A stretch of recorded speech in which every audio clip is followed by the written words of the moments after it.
Good morning, good afternoon, good evening. Friends, Kevin sir back from Personal Tutor. Standard 8 History playlist आप लोग देख रहे हैं. Chapter है Colonialism and the City. It's actually the last chapter of the book. Topic is planning, bless me, a new capital. So it's planning a new capital.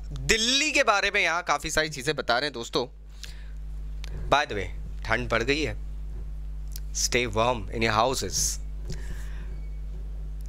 Delhi एक ऐसा शहर था जहां पर 1857 के बाद में ब्रिटिशर्स ने एक चीज बहुत अच्छे से समझ ली थी. वो ये बात थी कि दिल्ली पूरे इंडिया के लोगों का सेंटर ऑफ अट्रैक्शन है. मुगलों ने दशकों से, पीढ़ियों से, सदियों से दिल्ली पे रूल करा है. Everybody knew that the emperor of Hindustan lives in Delhi. सबसे प्राइम इंपॉर्टेंस की बात तो ये थी दोस्तों कि एम्परर कहाँ रहता है? दिल्ली में. ब्रिटिश कैपिटल क्या थी? कैलकाटा. 1877 में, ये 1857 के 20 साल बाद है जब दिल्ली को, मेरे प्रीवियस वीडियो में आपको पता चलेगा that how Delhi was being developed. 1877 में दिल्ली एक बार डेवलप हो गई है, सेटअप प्लानिंग कर ली गई है. वाइसरॉय लिटन ने एक दरबार हेल्ड करा था, एक होल्ड करा था दरबार.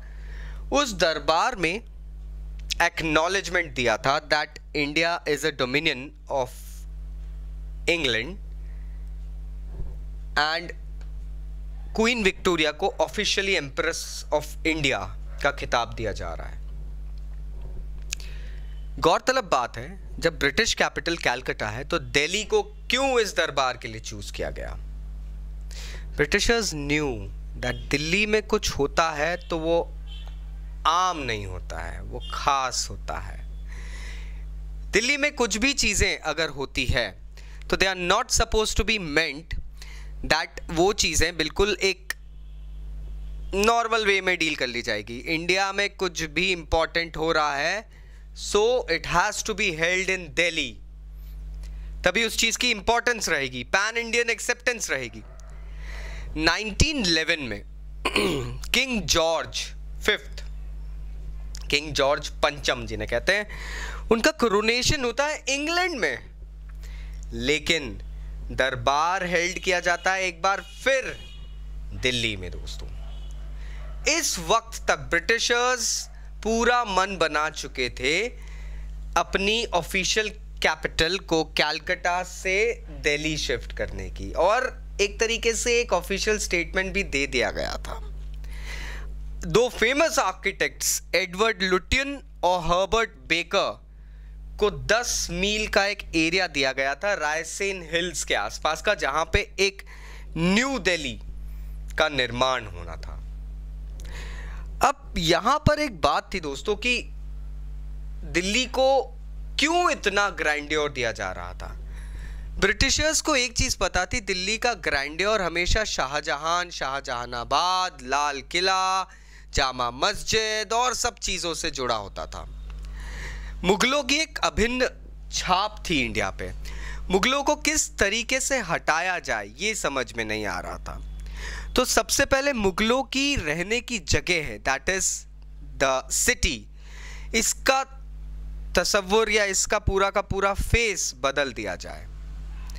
लोगों के दिमाग से अगर मुगलों को निकालना है, पास्ट निकालना है, तो आपको उनको कुछ नया करके देना होगा, आपको एक अलग चीज बनानी देगी. इसलिए आज दिल्ली को लुटियन की दिल्ली भी कहते हैं. गवर्नमेंट कॉम्प्लेक्स बनाया गया था जिसपे एक 2 मील का एक रास्ता भी बनाया गया था जिसे किंग्स वे कहते थे. आज उस जगह को हम लोग राजपथ के नाम से जानते हैं. एक बड़ा विशाल वाइसरॉयज पैलेस बनाया गया था and trust me it had so many rooms. I still don't understand इतने रूम्स क्यों हैं वहां पे भाई. उसे आज हम राष्ट्रपति भवन कहते हैं. हजारों की संख्या में वहां पे कमरे हैं, लीव अलोन द बाथरूम्स.